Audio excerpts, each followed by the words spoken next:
course, the Minister of Information, public enemy. And we need y'all to come on down to Black and Nobel and support. Matter of fact, all the vendors here, but Black and Nobel is definitely on point. Why do I say that? Because I'm black and I'm noble. Peace, man. This is great. I'm out. Greetings, everybody. We're here at the Vision venue, Black and Nobel, within the Vision venue here on South Street. And today is a special day because we have Professor Griff here with us as a visitor, as well as my sister, Sister Pam, right here.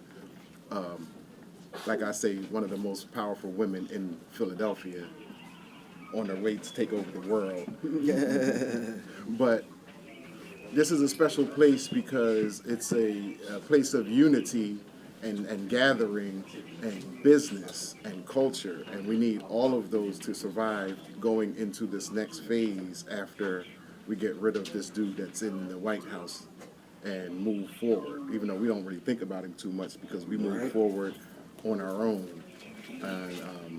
But today, Professor Griff is here to talk about his book, Warrior Tapestry.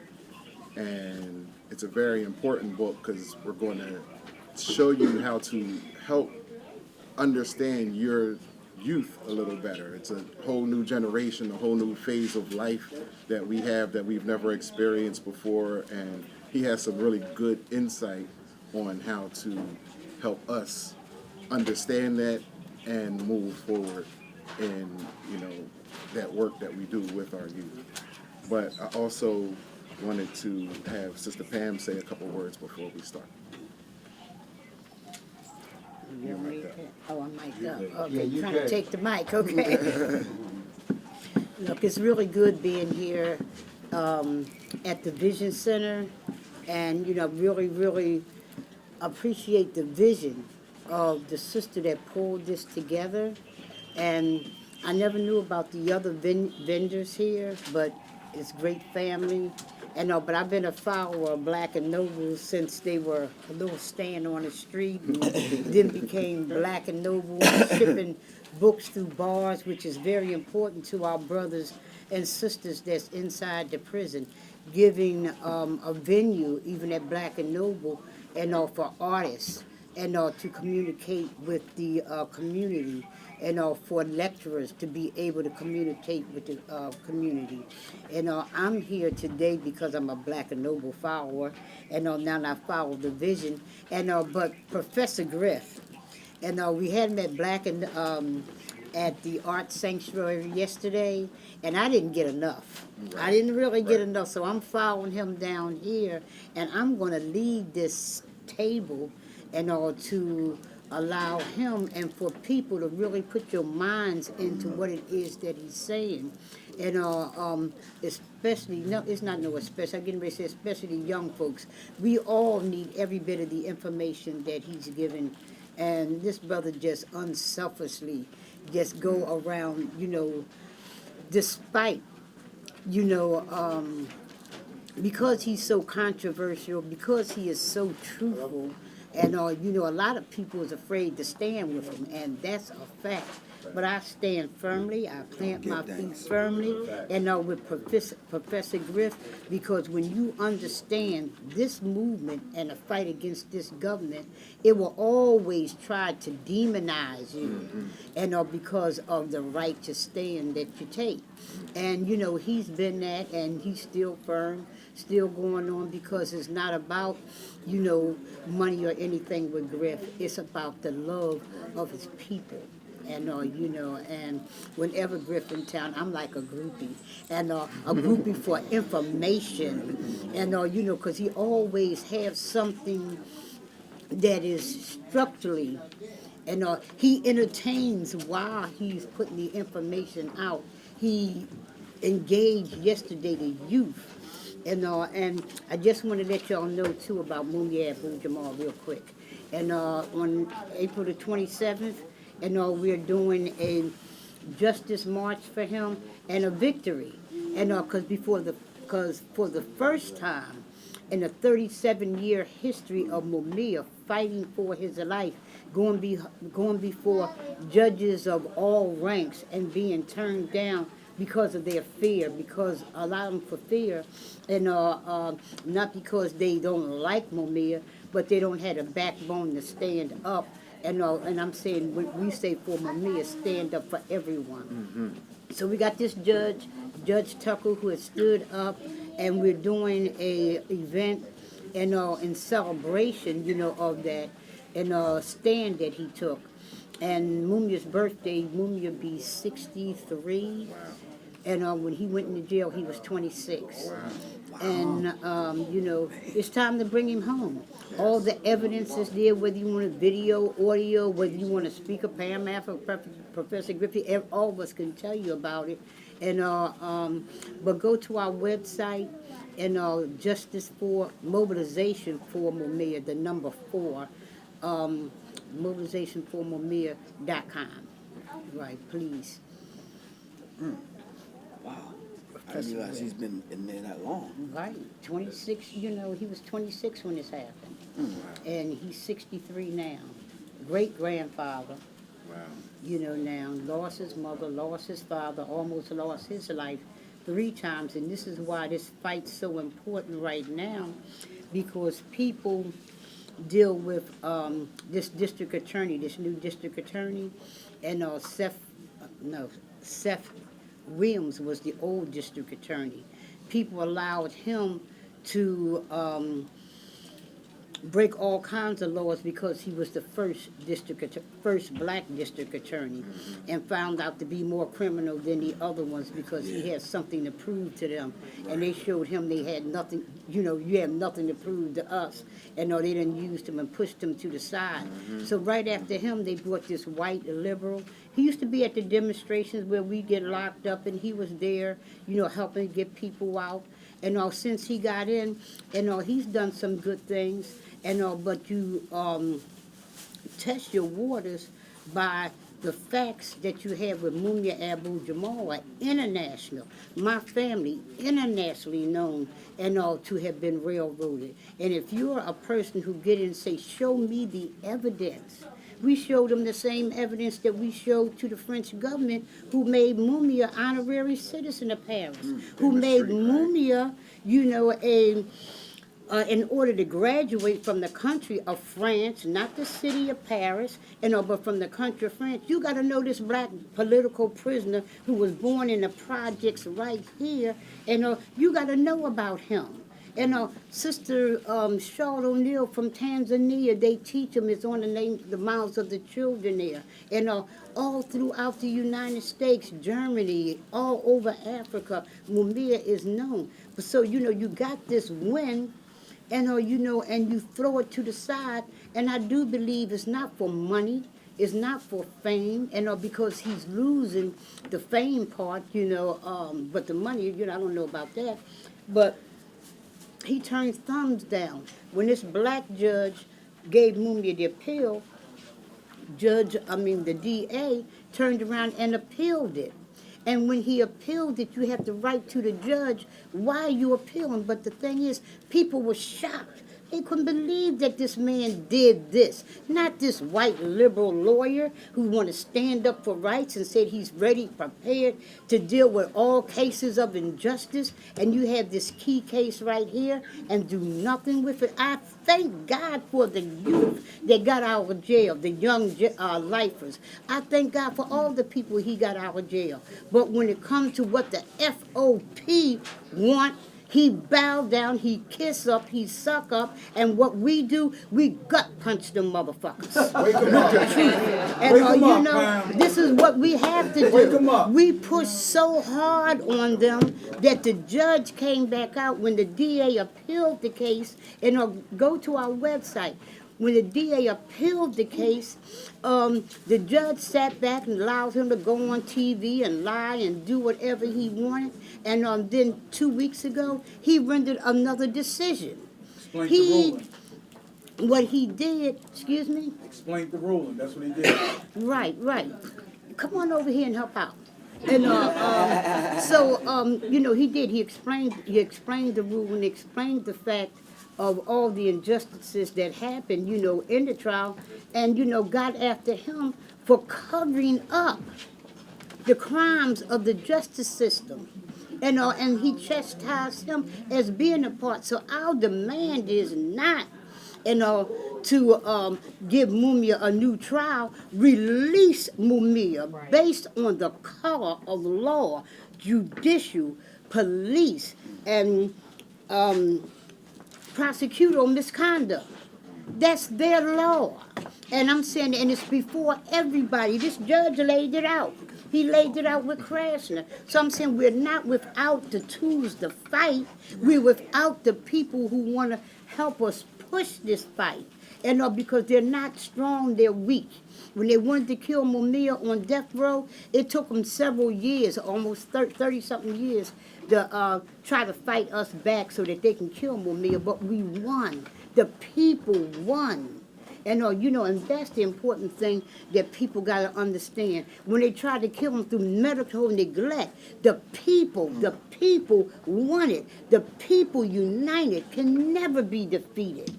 And I'm saying, and this is what you're seeing, something that, a blackness born right here in Philadelphia was able to get out around the world and have people stand up. What do politicians say? We need somebody to back us up. Excuse me? What do you call all of this? Right. So, I'm saying, Mumia is very ill inside the prison. I'm not going to take up too much more time, but, we must unite now and fight. Go on your YouTubes and Google Mumia Abu Jamal. You'll find everything that there is to know about Mumia and also what you can do. Thank you for your time. And Professor Griff, it is an honor, a pleasure to be here. And Brother Hassim from the Prison Society. Right. I'm going to let Professor Griff go, and then we'll go back. Come on with it. Yes. Come on, Griff. No, I mean, you can say a few words. Good. You Come sure? on. Yes, sir. Come on. During the listen, okay, Waiting on you. 1 second, seriousness. We got these brothers and sisters in jail, and we have the ability to be able to go in jail and help them. The Pennsylvania Prison Society is one of the organizations that he belonged to, and what he do, he go and visit. And our children, our sisters, our grandfathers, people that don't have visits, people who need help shouting out, look, this God is doing this or that. And, we can get in there. See this brother about joining the Pennsylvania Prison Society. Be the voice for the voiceless inside the prison. And stand up for our brothers and sisters. If they ain't in jail, you got to be ready to stand up now because they sure as hell going. The majority of them. Right, That's right. how it's set up. It's not how we want it to be. That's how it is. Before Professor Gift starts, you have me a few minutes.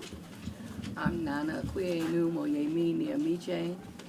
I am a veteran Black Panther, and every time we come to any event and everywhere we go, we speak the name of those who have struggled before and still are incarcerated. We want to start off by saying free Mumia, free Kamal Siddiqui, free Matula Secure, free Chip Romaine Fitzgerald, Reverend Alameen,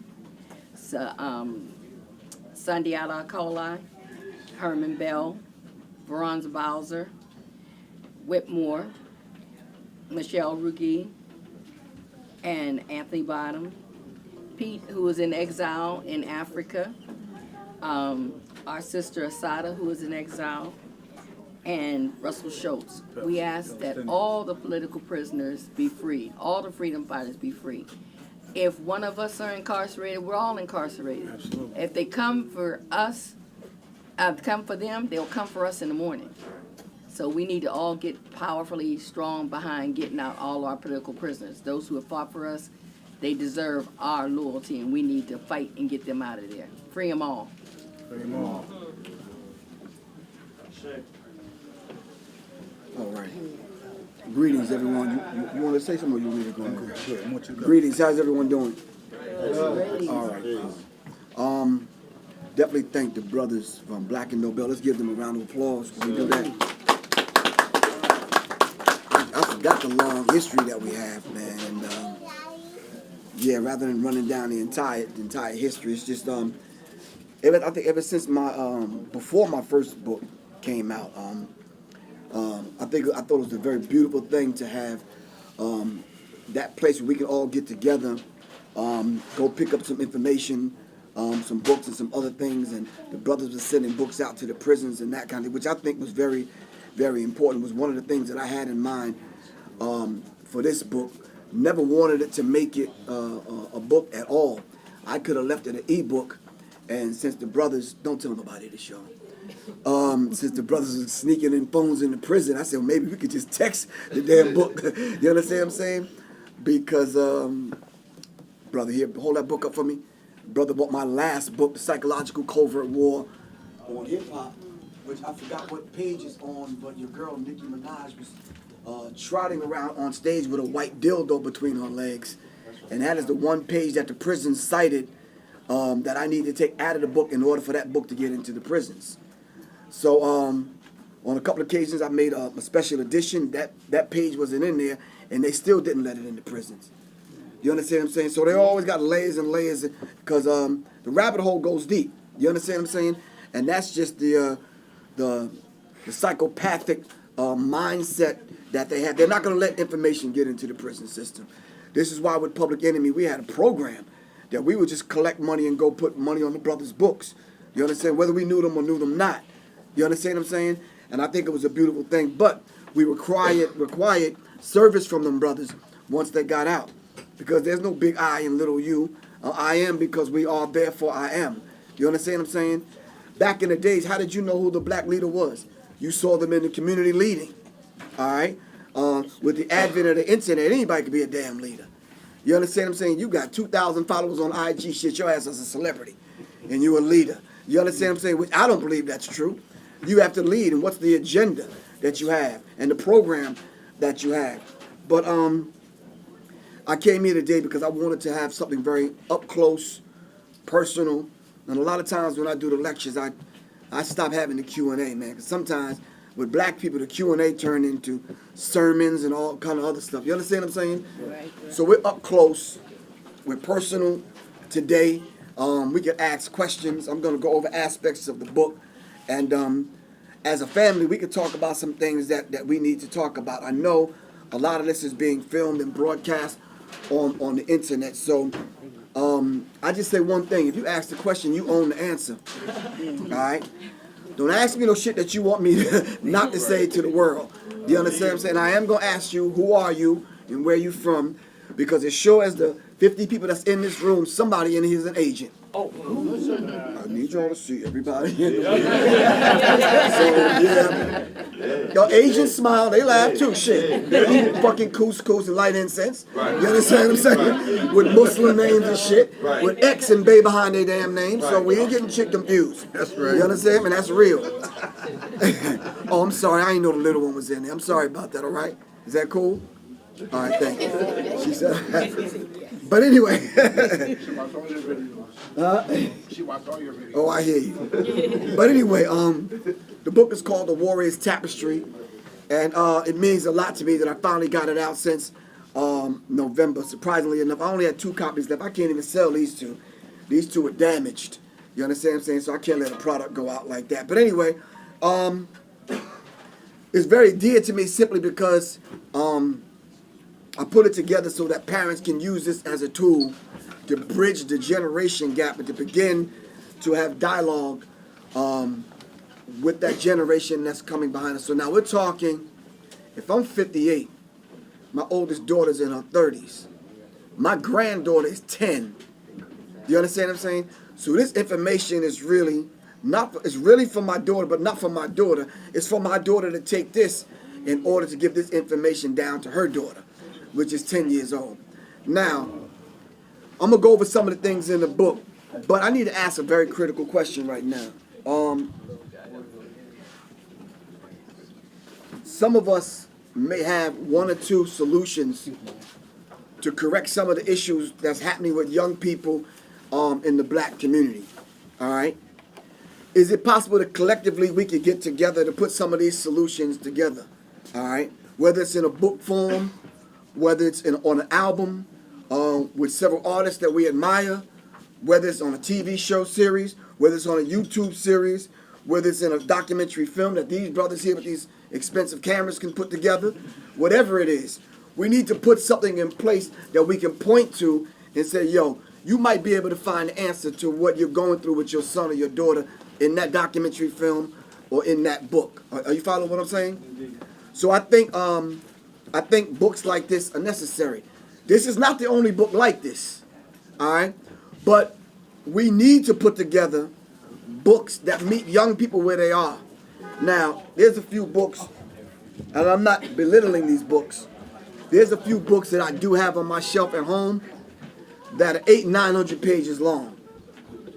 Now, for the people that's not holding cameras, can y'all raise your hand and tell me how many of those books that y'all got through in your lifetime?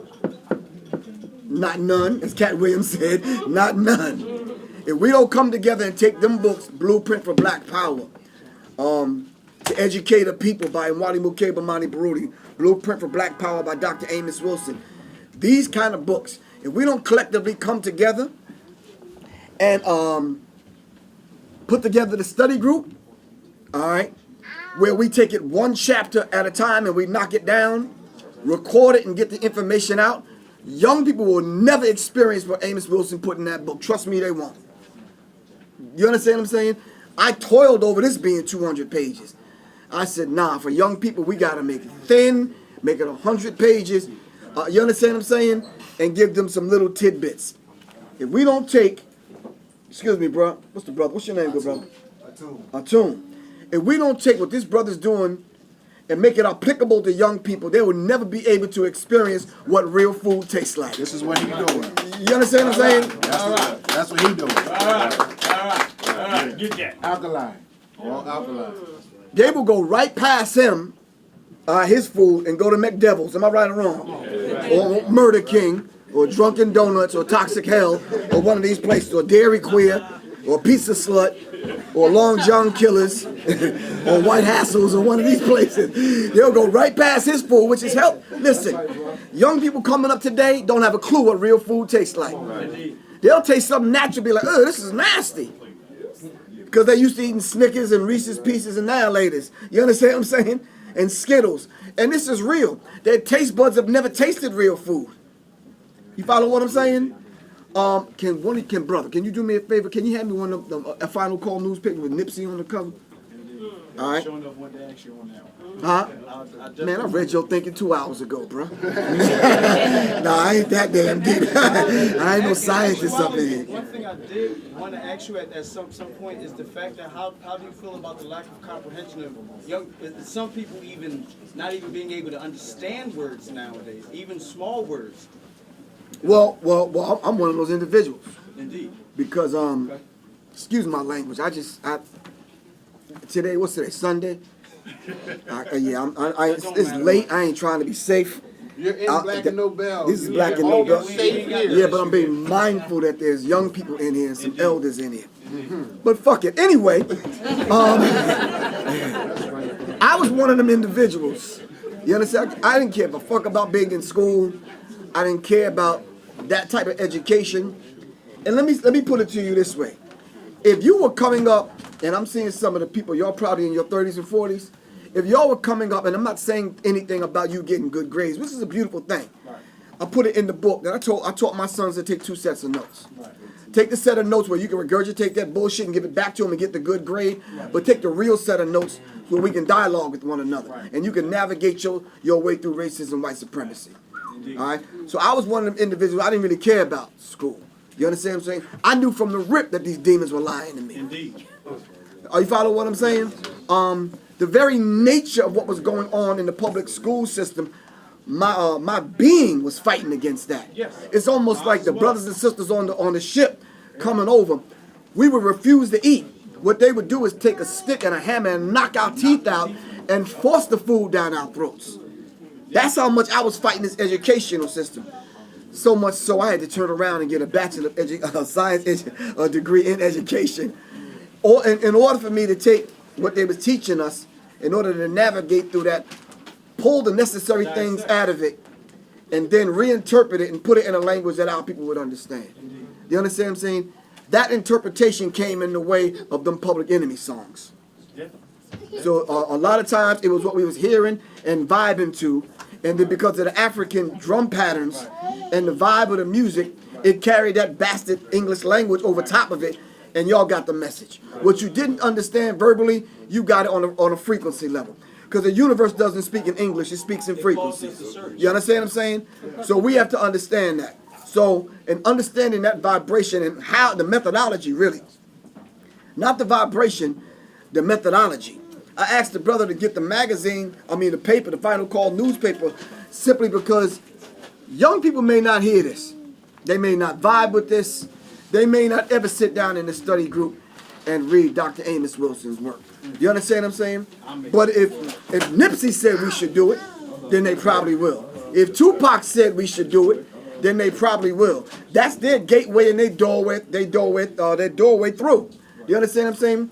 Each one of us that are standing in here right now, it's not a coincidence, it's not an accident that we're here. You came into consciousness one way, all right? All of us didn't come the same way. It could have been a poem, a song, an individual, a t-shirt. I saw a shirt the other day. It just had the Black Power fist, and it had "and" with ... See, that may resonate with some people. Yeah. It may not resonate with other people's. Whichever doorway you came through is a beautiful thing. I put our elders and some of our ancestors in the back of the book because maybe young people coming up, these millennials, never experienced the work of Professor James Small to be able to extract what the brother has given us. They may not have experienced Brother Akbar Muhammad. All right?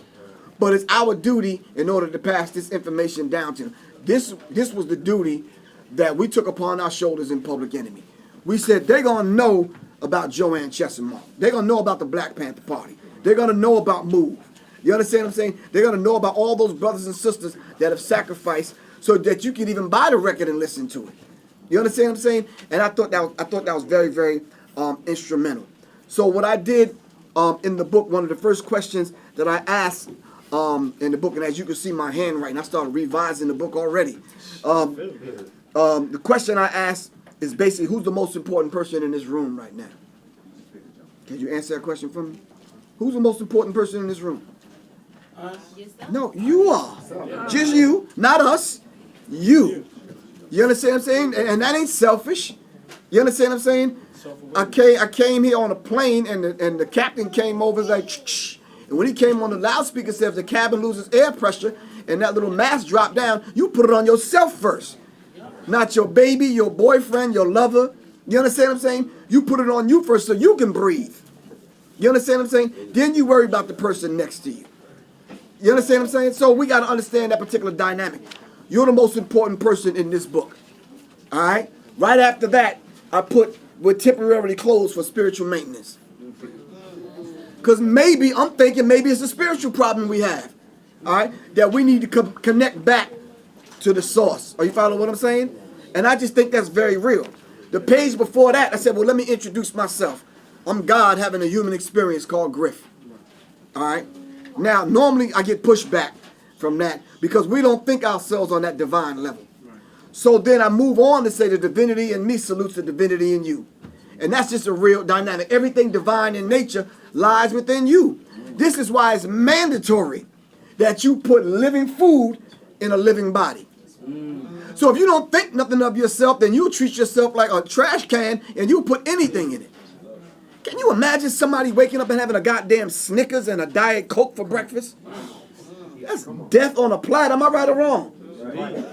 But sometimes that's how we living, because sometimes we don't know better. Elijah Muhammad said if you knew better, you would do better. But we have people, we have scientists, man, that know how to go into the earth and prepare this food, all right? But we ignore them. We ignore them, and we simply because we've been taught to ignore them. You understand what I'm saying? We've been taught to hate ourselves. The level of self-hatred now is so ridiculous, man. The vibration is so high. This is why this brother's not with us. Now, I know y'all got a lot of people on YouTube talking conspiracy theory. Let me just tell y'all something. Okay, I'm not ruling it out. I'm not ruling out the L.A. Police Department. I'm not ruling out government agencies, NSA, CIA, all of the rest of the alphabet, boys. Y'all can name the alphabets. Whatever kind of letters y'all want to put together. I'm not ruling that out. I'm just saying to you, from what it looked like to me, straight up envy and jealousy, and I hate the nigga and I'm going to blow him away. Plain and simple. You understand what I'm saying? Now, I know some of y'all would rather buy into the conspiracy theory because it takes the pressure off you not to carry the man's work on. So it's easy to say, yeah, he got murdered because he was putting together a Dr. Sebi documentary. Excuse my language. I don't mean to be so brash, but fuck y'all. Plain and simple. You know why? You fucking cowards. Rather than you saying, look, you know what I'm going to do? Now that the man lost his life and he put together a program and he was demonstrating and showing us the way, even when he was in transition to be a better person, let me make sure the film get done. You wasn't following Dr. Sebi when the man was alive. Because brothers like Nipsey Hussle are in every goddamn neighborhood and y'all don't support them. So don't get all fucking teary-eyed, you understand what I'm saying? Singing fucking Kumbaya and all this kind of shit now that the brother's not with us. In actuality, he is still with us. See, but we need to act like it. We need to become Nipsey Hussle. We need to have a t-shirt, I am Nipsey Hussle. You understand what I'm saying? And that's real. But you see, it takes the weight off of us to put it on the government. Government did it, and it's, hold on, bro, and it's a conspiracy. So now we get wrapped up in the conspiracy. We want to do numerology and shit. You understand what I'm saying? We want to throw cowrie shells and do witchcraft and shit because it takes the pressure off of y'all. Y'all want to put it on somebody else. No, the pressure of what happened to this brother right here lies squarely on the shoulders of all of us. Plain and simple. Shortly before the man's blood dried in the parking lot, niggas were selling fucking $400 tickets to his funeral. So you honoring Nipsey by doing that? Talk to me. You understand what I'm saying? Did you hear the brother got shot in the funeral procession?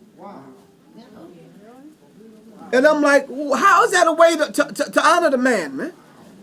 You understand what I'm saying? And it's like there's some things that we should not, listen, we don't know the way, the proper way in the African traditions to send brothers like this home.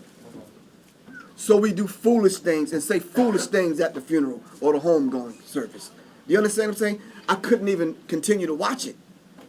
I just said, come on, that's not, I don't know. I didn't know the man personally. Maybe that's what he would have wanted, but come on, that's no way to send him home. We have to be able to remember the brother. You understand? Most of us in this room are in transition, coming out of aspect. Now listen, when I say Christianity, I mean the original Christianity. I don't mean what Dr. Ishaka Musa Barashango was teaching. I don't mean that. You understand? I'm talking about the perverted one. You understand what I'm saying? I'm talking about the churchianity that most of us are coming out of, all right, into consciousness. Most of us are in transition right now. Whatever level that you're on, some of us a few minutes ago before we got here, we stepped through the door and we put on the cloak of consciousness. But before y'all got here, your ass was at Kentucky Fried Chicken, man. You know, all of a sudden you want to come here and eat fucking couscous and light incense and shit. Stop that, man. You're not fooling nobody but yourself. You understand what I'm saying? So let's be real, man. You understand what I'm saying? I'm saying that to say this. This is not for an old ass dude like Professor Griff to come before this microphone and check anybody in this room. This is for you to check yourself so you can take this and you can begin to educate your children. Plain and simple. Plain and simple. Now listen, I'm saying to you today, all right, Hakeem's willing to pay y'all back for every book that y'all purchase from this day forward if you can't get anything from it. Trust me, one page is going to move you, all right? Simply because I'm sure that, you know why? The writing of the book came from the fact that everybody in this room probably got my cell phone number. Tell me y'all don't. You heard me say it on every YouTube clip. 678-557-2919. People have called me and asked me questions, so all I did was jot them down and I put it in and I answered the questions.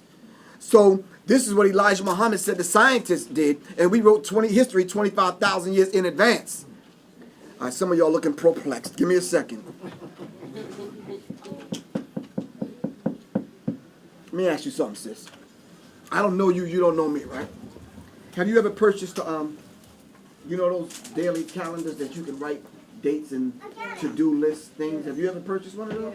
Okay, so when you purchased it, you had the intention of taking a pen and writing some of the things down that you intend to do. Tomorrow, the weekend, next week, or next month. Am I right or wrong? Once you wrote those things down and you put it where you can see it, right? What you did was you went back and you looked at it and you said, okay, next Thursday I got a dentist appointment. I got to go shopping. I need to pick up some this, that, and the other. Right or wrong? And what you did was you lived that out. So you actually spoke your history in advance. All right? And you actually manifested what you was going to do on those days, but you wrote that down last week. Are you following what I'm saying? So we have to understand that concept. We got that in us. So let's deal with that on a collective group level. Why can't we speak our freedom in existence and then act accordingly? Brothers, y'all used to say it when y'all was gangbanging in the street. Yo, man, when I catch dude next week, because I know he coming to the party, I'm going to whip dude's ass. And you projected that, and you said next weekend you going to get him. And then you prepared yourself the whole week. So when you saw him, you already knew what you was going to do. That's on the street level, I'm just saying. You understand what I'm saying? But we all do it, but we have to understand these particular concepts. We can speak our freedom into existence, man.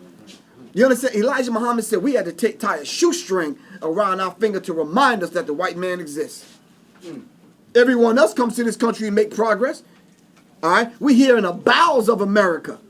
And cats like Nipsey Hussle was showing and proving and how we can make that manifest. So I'm going to open it up for a Q. Listen, we're going to do a short Q&A. Do not ask me no long, drawn-out ass questions, man. No, I'm dead serious. I'm not answering them. I'm just letting y'all know. Don't ask me no questions about 10, 20,000 years ago. What happened to ISIS' elbow? How come she ain't use shea butter? Don't ask me no stupid shit, man. Because I'm not answering that. Plain and simple. Don't ask me how I feel about something. Do not ask me my opinion. If we can't collectively put our minds together to come up with some actual facts that this woman right here can take and use for her son, then I'm not answering those silly ass questions today. Plain and simple, man. Ask me why wasn't any blood in the parking lot when they went. Like, bro, I don't know that shit. I mean, how we gonna know that? You understand what I'm saying? With the technology that this government has today, they absolutely, listen, man. If you study deep enough about nanoparticles, this cracker is in the goddamn laboratory matching the poison that they want to put in nanoparticles that fall from the chemtrails that they spray to match with your DNA to destroy you. So now when you catch a cold and pneumonia, you used to stay sick for a week and a half. Now your ass stay sick for like 4 or 5 months. You understand what I'm saying? So this cracker ain't got to have nobody run across the parking lot and shoot nobody 4 or 5 times. That's child's play, man. That's 1940s and 50s, man. That's dude sitting up on the roof. That's Oswald. You understand what I'm saying? That's old. This cracker can take seeds out of watermelons and kill your ass slow. He could put the aluminum in underarm deodorant, man. You understand what I'm saying? Put fluoride in the toothpaste. All right? He ain't got to run across the parking lot with no Uzi. That's child's play. It's a sophisticated demon we dealing with today. So by saying that, then we got to step our methods up as far as survival is concerned. Plain and simple. All right? But anyway, so we're going to open up for a Q&A. And I rarely do this, man, because this shit really works my nerves, man. Rather than us processing what we need to say and thinking about it a few times and asking a sensible question, what I'm going to ask everybody to do is click on, before you click on, let's press the pause button on this religious, political thing that they've been dumping into. Because I know you watching the bobbleheads every day. You watching YouTube, you getting stuff. You confused now because what's coming from social media now is called cognitive dissonance, and we don't know what the hell to believe. So why don't we take the whole idea of belief and put it on pause for a second and kind of deal with actual facts. All right, anyway, let's click on this thing called solution think. Whatever we ask and however we answer it, let's use it as solutions to move forward. Because you think this can't happen again? It's still happening. Exactly.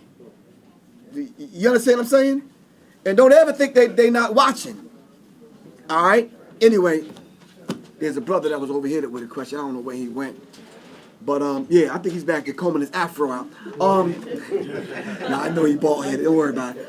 You had a question? I had a question about media. What can media actually do to break away from mainstream media? Just like you spoke about Christianity, the twisted, quick Christianity versus the more suitable. Media right now, we got cameras everywhere. What can you say to the people behind the cameras to have them understand what you should have your camera on like this, instead of having your camera on sisters fighting or BS, or even rapping us being fools? Media becoming what media was supposed to be. Like, what do you say to the people behind the camera to let them know, listen, you got a camera, do something with it? Well, that's very difficult because you ain't gonna tell me what to do with mine or my channel. True. No, I'm being very real. So that question right there, I don't even know how to Indeed. answer that, man. It's almost like these people are gonna do what they're gonna do, but what they're doing is that's a part of the self-hatred and the self-destructive nature, all right, that this country and this civilization and this mindset allows us to do. For you to take a camera, all right, or for you to have a cell phone, $400 or $500 cell phone, and when you start to see women, young girls fighting outside of a high school, and your first thing is to film it, that has a lot to do with you and not them. Right. Yeah, so we can't tell people what to do with their cell phones and their cameras. You understand what I'm saying? But what we can do on the other end, why do we feed into it? You understand what I'm saying? Right on this street. This is South Street, right? Yeah. Right on this street. I was at the store down there earlier, and I walked in. I don't know what I went to buy, and there was some, some trap music on. Now I don't really dig trap music, but everyone in the store, practically, and the store owners, don't look like us. So I'm listening to the music, and then I'm looking at the people. And I'm like, yeah, I know you're not vibing to this. All right? Are you playing this to lure us in and pull us in so you can get our dollars? Because I'm sure you don't listen to this music at home. Don't let their kids listen to it. Exactly. So we have to understand that particular dynamic. I'm saying to you, we have eyes all around the place with these cameras. Why isn't that our consciousness is being elevated then? Since, listen, the vast majority of YouTube channels, brothers are on here like little bitches, gossiping. Talk about one another, talking about people, talking about celebrities, celebrity gossip and that kind of thing, as opposed to reporting real news in a way that we can elevate ourselves from it. You understand what I'm saying? It's like, come on, man. I refuse to go on my channel and do a story about the conspiracy or the real conspiracy on how Nipsey Hussle really got murdered. All right? It was a government plot that started 4 years ago. He picked up a toothpick at McDonald's and that set it off. Shut the fuck up. I mean, come on, man. That is ridiculous. Because what you do at that point, you start to send people way to the left trying to unravel the conspiracy. When they done killed 9 other people since Nipsey died. Did you read about the 6 other people that got murdered? So we got to understand the particular dynamics of what's going on. And other people like Nipsey are dying every single day in the hood. But they don't get this kind of play. All right? But I hope I answered your question. Indeed. Yes, sir. How do we support the strength and independence of our black women while also combating the feminization and demasculinization of black men? Well, I think what we need to start doing, we're going to start identifying those women like Pam Africa. You understand what I'm saying? And collectively, we're going to start supporting not only her as an individual to make sure she stays healthy. We're gonna start supporting the whole IT. Pam Africa now has become an institution. Just like Public Enemy is an institution. We're gonna start cultivating the mindset of a Pam Africa to replicate that and duplicate that into young women. By a show of hands, how many people set up the political education class on Saturday for the young sisters and the brothers? See? This is what I mean. Well, why not? Well, why not? We got to raise the vibrational pitch of the awareness so we can prevent this from happening, right or wrong. You understand what I'm saying? Oh, okay. So if we're not setting up the classes to educate them, then what organization have an online class since young people got cell phones? You see, they're not going to wake up Saturday morning and come to a place like this and sit down and talk. They just not while it's sunny outside. You understand what I'm saying? They just not doing it. Let's be real. So then why not have the class online? Live. What's wrong with that? We got to meet young people where they are and extract from the Pan-Africas of the world. You see, we got to understand something. I think Marimba Ani said it. She said our culture is our immune system. So if I'm putting in the book, Maria Cambone, which half people in this room don't know who she is. You understand what I'm saying? She's another sister that have now become an institution. If I put in the book Ya Baruti, if I put in the book Ya Asatiwa, if I put in the book and I dedicated the book to Dr. Francis Cress Wilson and Winnie Mandela, all right, where's the Dr. Francis Cress Wilson class for young people? Or did we just buy the book and we keep it on the shelf and that's that? No, we have to be active, man. Listen, we ain't gonna get free just by default, man. Somebody gotta set this shit off. You understand what I'm saying? Before physically, spiritually, and on a psychic level, a lot of us have to just get prepared for it. Yes, sir.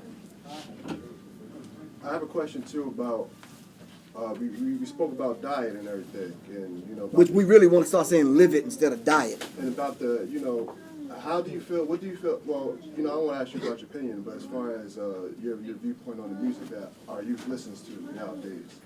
Well, when you say our youth, do you mean like the 40-year-olds? No, I'm only. Them motherfuckers are grown males. They're not grown men. No, hold on, bro. Yeah. Hold on, just put a pause in. I'm driving. I'm pulling up to the light. This dude, I know he's younger than me, but he look older than me. He be bumping some of the most childish shit. I'm like, bro, I know you don't have kids, man. So you talking about grown-ass males, man, for real. When you say youth, like what age group you talking about? I'm 25, so I'm talking anywhere between my age and younger. 25 now, you.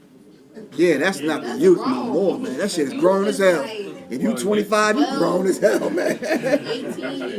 You said, and your question was about the music? Yeah, about the music, like the viewpoint of the music that some of the kids listen to. Because I mean, I kind of believe that the music that they listen to is a part of your diet as well. You know what I'm saying? Yeah, of course it is. So you're saying you think the music should change? About how much does it actually affect the youth, and if anything could, if you think it could change anything. When's the last time you listened to music?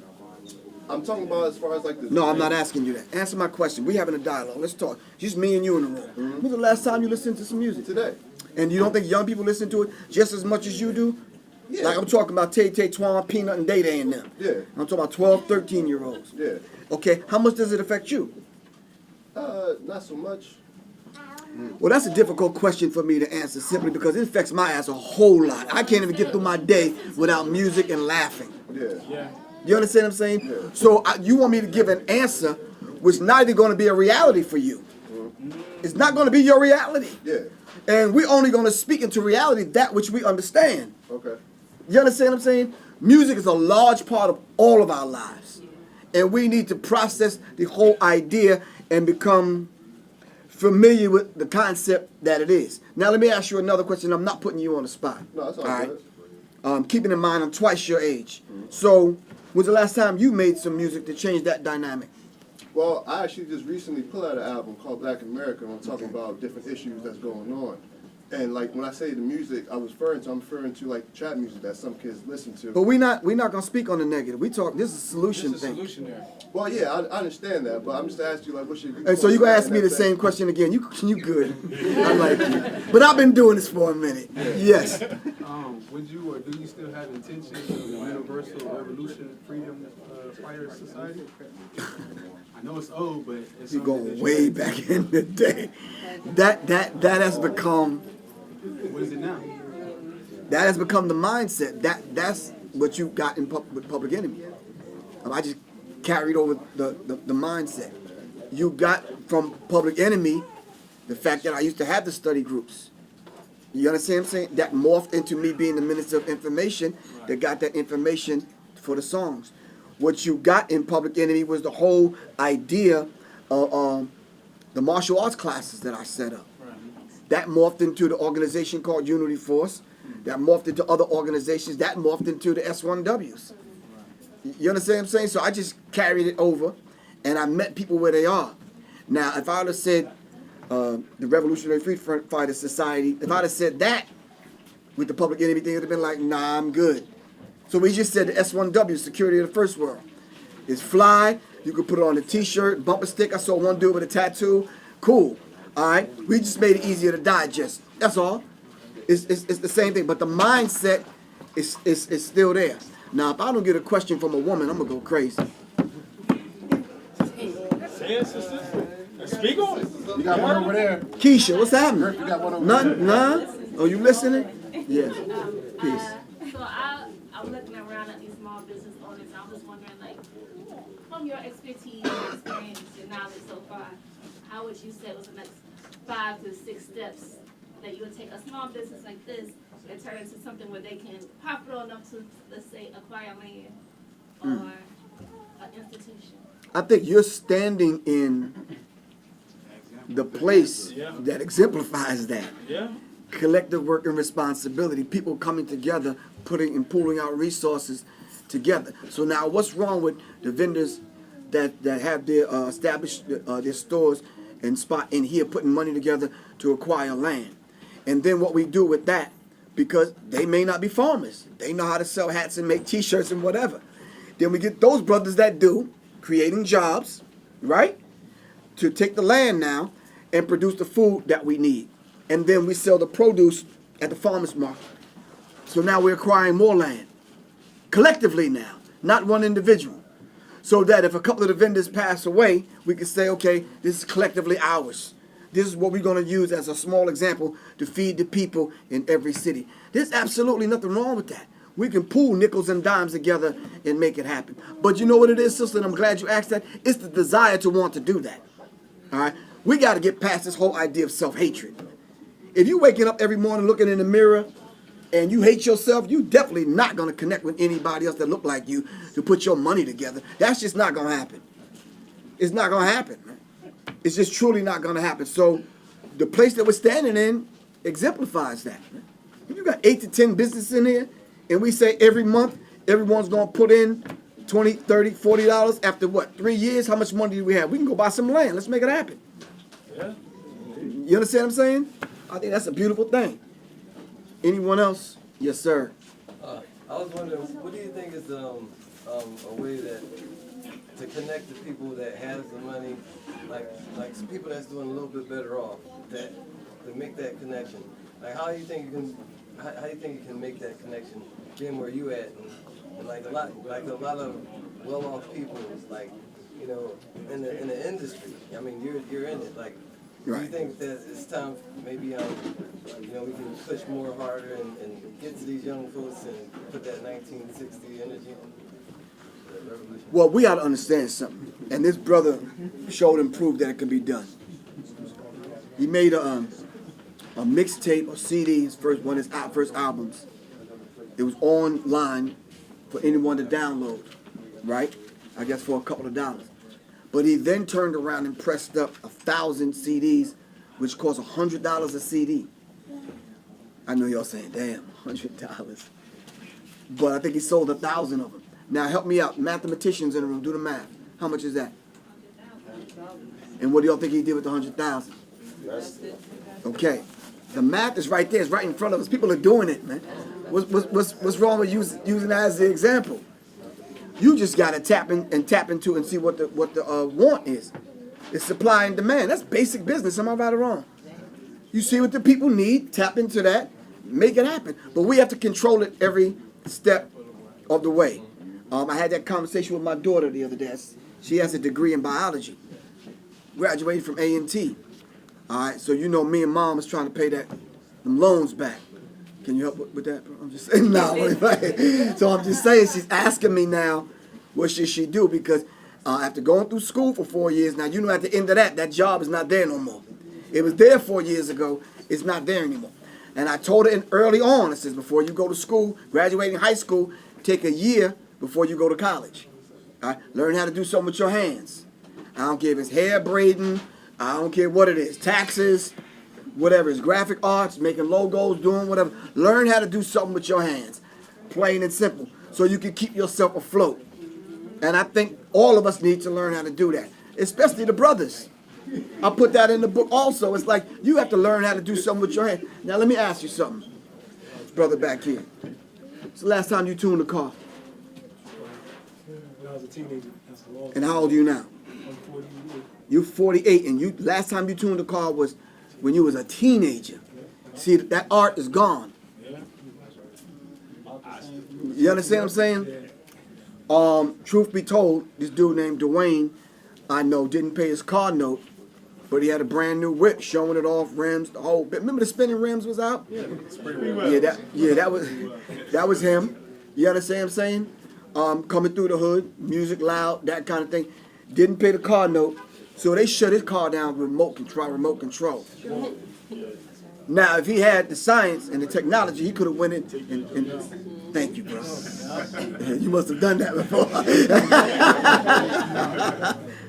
So now you get locked out of your car, they got that, what's it, OnStar? They can unlock your car from anywhere. So if they can unlock your car from anywhere, then they can lock you out of your own car. Am I right or wrong? You showing off and you like, shoot, and it ain't doing nothing because they done locked you out of your own whip. So, but if we knew about cars since you was a teenager, we able to get past that technology. Am I right or wrong? So we have to understand that dynamic. Sister with the baby. When's the last time you learned the recipe? A week ago. How did you learn it? You went online? See, that's new school. Old school, you stood in the kitchen with your auntie or your mama or your grandma, all right, and you got personal instructions from her, right or wrong. So now when your daughter grow up, you try to take her, put her in the kitchen, even though she yay high, and you culturally speaking, we pass these things on. I'm just asking y'all back to his question, all right? I'm asking y'all not to pass on the culture of death in the music. The vibration of death, man. You understand what I'm saying? And I don't beat up on the millennial kind of rappers, man, these mumble rappers. It's just that sound and that vibration hurts my soul. Indeed. You understand what I'm saying? Because we have to understand, man, the African drum with the European word on top of it, it causes conflict in the soul, man. You understand what I'm saying? Because we see the end result. We see the end result. It's an insult to Bob Marley for you to talk about killing somebody on your record, man. For you to be selling drugs. Selling drugs from my iPad. Who was that? Rick Ross? Selling drugs from his iPhone?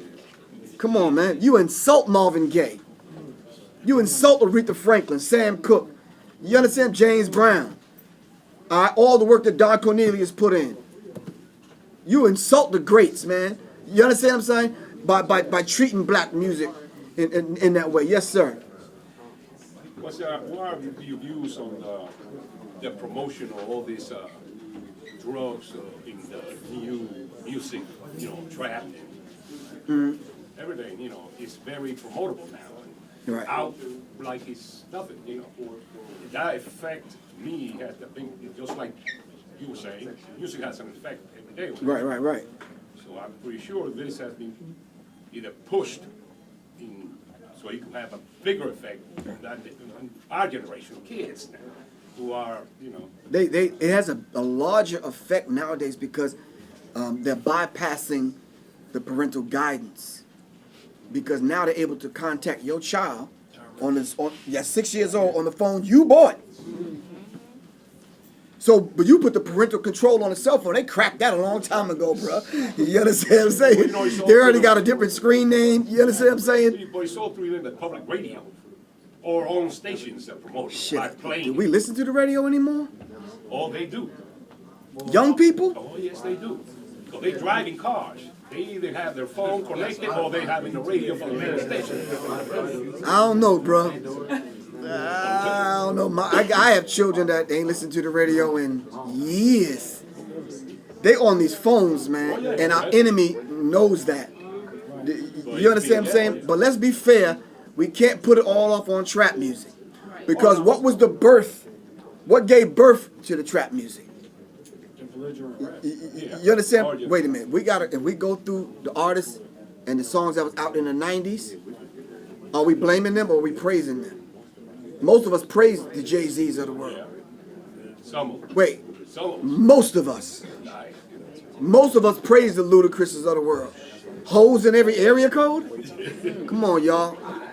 What do y'all think gave birth to the mumble rappers? You know what? Every time I spoke on that during those eras, and I was playing Public Enemy because, well, let me back up. I'm representing UTN Radio. We actually have an app on your phone where we play underground and classic music. We play Public Enemy and play all the classic stuff. We speak on all of this constantly. When we weren't playing that, people were looking at us like, why aren't you playing the popular stuff? Because that stuff is junk. You can't hear it yet. You don't hear that they turning it somewhere else. You know, so it's beautiful now that with this new era, I think that the people are listening to their phone, but they're listening to a different type of radio now, a different type of media, where they have a little bit more direct control of it. You know, Right. So I don't actually blame the radio because I don't listen to the radio. I say, you know, choose with what you choose to listen to. Blast the good stuff. Blast the radio stations you like. Blast the stuff you listen to. Well, media, which is multi-ethnic destruction in America, or maniac European devils in action, it has changed like vastly. If you got a cell phone nowadays, I think I just downloaded the app 2 weeks ago where I can get a radio station. Yeah. Young people are not around any radio. They even listen to a radio station. I mean, I can't. Yeah, I'm stumped. Well, in that kind of radio, I'm talking about in general, like let's say Spotify and all the, iHeartRadio. But it's on the phone, of course. But it's not just because of they're playing the music with this information in it. The labels are pushing it too. Those the big corporations that are in the background are taking this and using it. Right. Because it's a big business. Right, and I think you're absolutely correct because they're making it a lot easier for young people to digest the poison. You understand what I'm saying? They're smart enough to know to meet young people where they are. We have to be smart enough to meet them, the enemy, and young people where they are so we can combat that. All right, a few more questions and I'm breaking camp. If you're under 35, you don't know what that is. But if you take the trap talk away and replace it with what you would say, like a J. Cole, and you forefront more artists like that, I feel though you can't take it away because they just ghetto reporters from what they see outside their door and what they do. So you have to have that link. No, we never said we're gonna take anything away. When my daughter is listening to some loud music on her headset, I don't ever tell my daughter to stop listening to whatever she's listening to. Now, You understand what I'm saying? I don't tell her to stop because if that's her choice, now what I could do is and use that as a teachable moment. Like, what are you listening to? Let me check it out. And I'm vibing because sometimes the beats are fly. You understand what I'm saying? So I'm vibing, and that's a teachable moment. That's my way in to have the conversation with my daughter. You understand what I'm saying? So I'm like, yo, you like this? This dude calling you a hoe, a bitch, or whatever on his song, and this is what you vibing to? So let's talk about that. You understand what I'm saying? That's being responsible. Now, do you think the beat per minute plays an effect in the frequency? Well, the beats per minute plays a big part in any of the music. If the heartbeat and the heart rate is 72 beats per minute, I don't care what kind of music it is. You triple it up, you got salsa. You understand what I'm saying? But it's still the same heartbeat.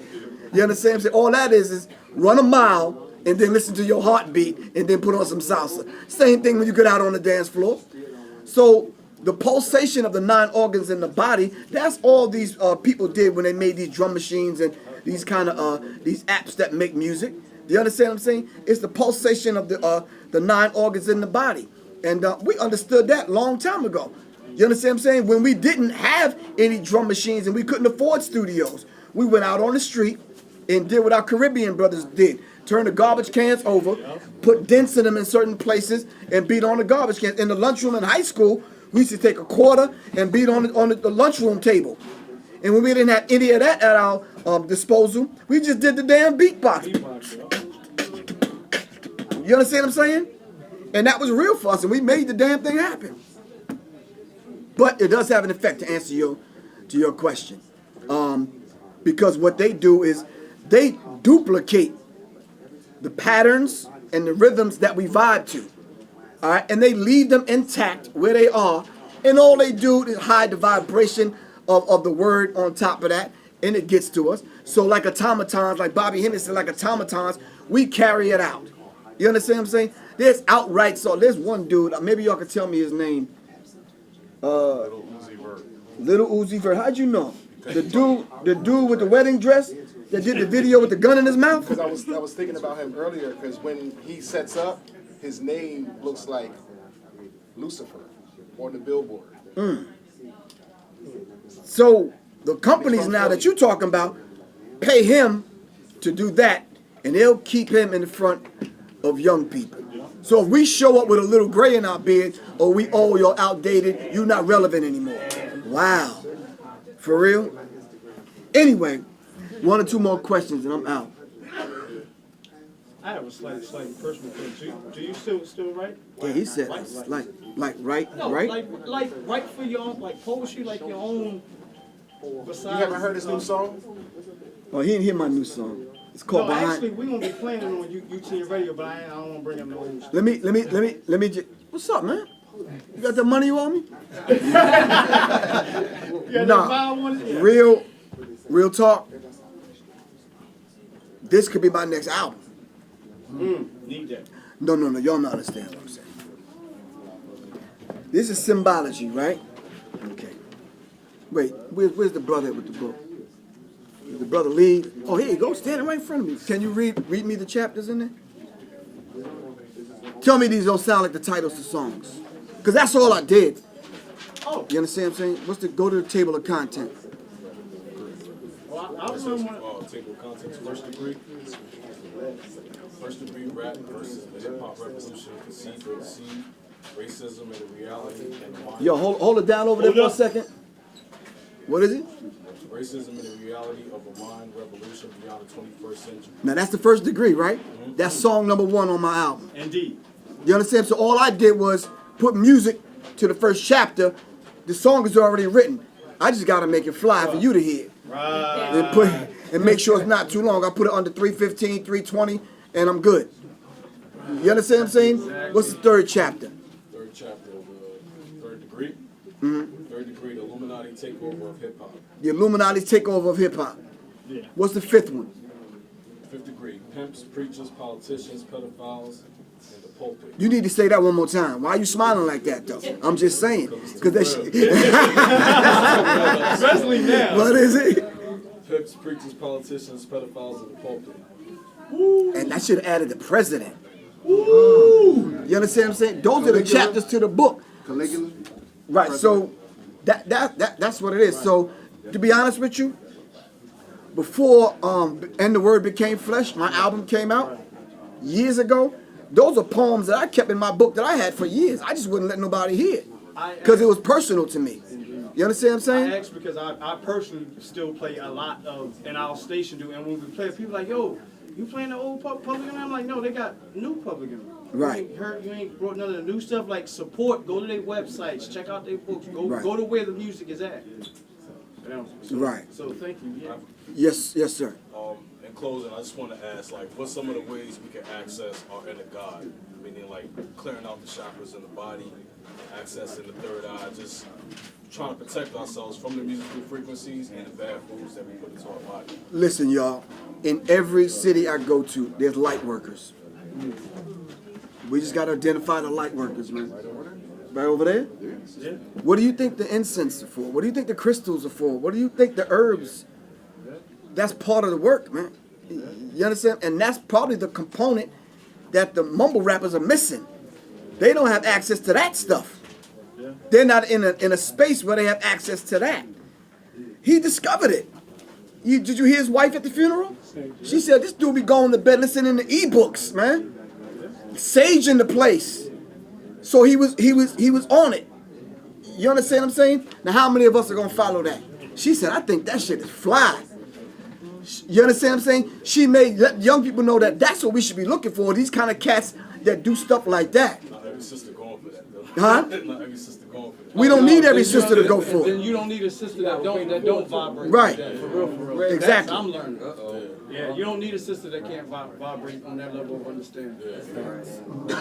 So you mean to tell me a sister gonna frown on you because you sage in the room and you want her to eat healthy? You understand what I'm saying? Oh yeah. Yo, man, some of them I be dragging them like, I'm trying to bring you to the water. But let me tell you what my elders told me, man. When you buy an apple, all right, a real one with the seeds in it, and you put the apple on the table, all right, and you don't eat the apple in the time frame that you know by nature you need the apple, to eat the apple, the next stage after ripe is rotten. You understand what I'm saying? Any of them sisters that you run up on that ain't feeling that vibe after a minute, you understand what I'm saying? You gotta let them go, bruh. Salute. You understand what I'm saying? But if you thinking with that head instead of the real head, then you might not let her go, and you might think you could change somebody. You ain't gonna change nobody, bro. Everybody ain't gonna goddamn make it. Plain and simple. And we're not thinking everybody gonna make it. Tay-Tay may not make it. She's like, all right. You understand what I'm saying? So we gotta understand. A parent called me the other day, talk about her son was still talking about selling drugs. I'm like, shit, how? How the hell do you sell drugs nowadays? With all the cameras on the streets and cell phones and they're tapping the phone and all that kind of stuff, how do you sell drugs today? They put it on Snapchat, Oh yeah, well I thought the white boy at the school was selling. How you gonna sell drugs from your dorm room on Snapchat?